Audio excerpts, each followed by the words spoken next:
Hey guys, I'm doing wild rice soup for dinner tonight out of my freezer, and I wanted to share with you how I do my freezer wild rice soup. I have done a video on my wild rice soup recipe just from scratch, not from frozen, and I will put that link up into the cards, but I like to freeze all the different elements separately, and then when it's time to cook, I can just throw it all together and have my soup done really quickly. I also love doing soups separately, like with my soup bases. I have a video on this, how I put my soup bases together, and like my potatoes and my different meats separately so that I can mix and match and I can make different soups depending on what other ingredients I have to use up or what we're feeling like having. So I can mix and match. I could make potato ham soup if I have a bunch of ham that needs to get used up by using, a soup base and my potatoes and then adding in the ham.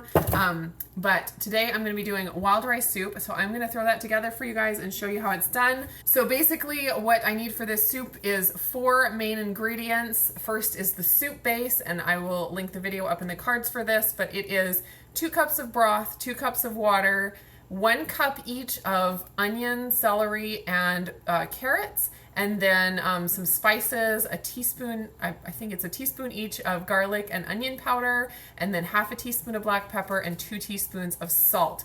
And all the instructions and ingredients for that is in the soup base recipe video. Then I'm also using 1 bag of potatoes. These are cooked potatoes. I just did some baked potatoes in my Instant Pot, and these were left over, so all I did was chopped up the cooked potatoes and froze them in a quart Ziploc bag. So it was super easy. Whenever I have a big batch of potatoes and I have extras, I'll just chop them up and freeze them into quart Ziploc bags, and then they're ready to pull out for soups. I also have my cooked wild rice. I showed you this on my freezer cooking video from last week. Basically, the ratio for cooking wild rice in the Instant Pot is 3 parts water, 1 part wild rice, and then I add a little salt. The amount of rice that's in this bag that was dry is about 3/4 of a cup, but I just did a big batch of wild rice and portioned it out into the Ziploc quart size bags, and this will be just what I need for 1 big pot of wild rice soup.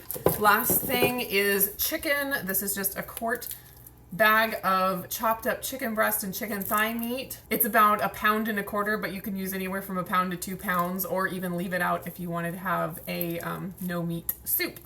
So I have a 6-quart Instant Pot. If you have an 8-quart Instant Pot, you may be able to fit all of this stuff frozen into your Instant Pot, but I can't.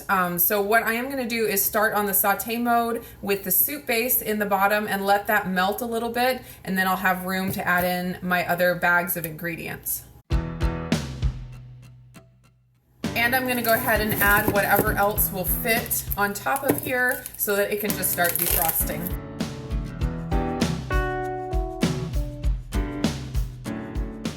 And I'll just let this sit on saute mode until it is, melted enough for me to get this chicken in there and get the lid on. And if you're really on top of things, you can pull out all the ingredients ahead of time and let them defrost before you start, and then it'll make it even quicker.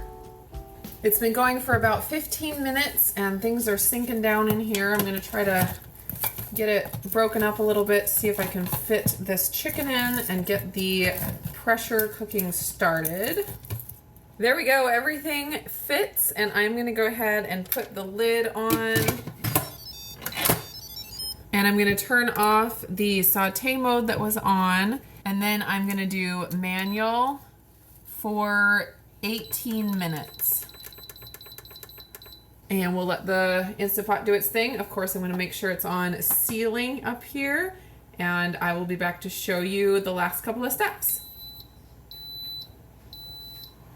The cook time finished, and I let it sit on keep warm mode for 15 minutes to release a bunch of the pressure. When I do a big full pot of soup, I like to leave it for at least 10 to 15 minutes to naturally release the pressure. Now I'm going to go ahead and quick release the rest of the pressure. Here's what it looks like, and I'll get it all mixed up. The chicken is all cooked in here and falling apart. Just kind of have to break up everything and get it all mixed together since it was all in big clumps when I started.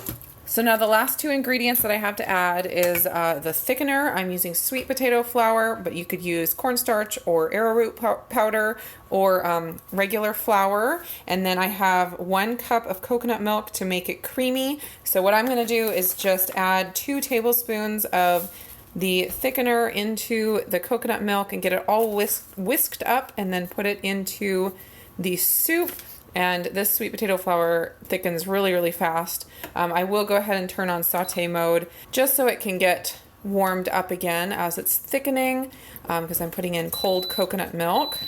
So I'm just going to add this right in here, stir it up, and it will be about done. So that is as thick as I want it, and at this point you just want to taste it and add more salt and pepper if needed, and then you can also add a couple extra spices, thyme and or crushed red pepper, about a 1/4 teaspoon of the crushed red pepper and about 1/2 teaspoon of the thyme, and that gives it really nice, good flavor. But even if you don't add those things, it's delicious the way it is.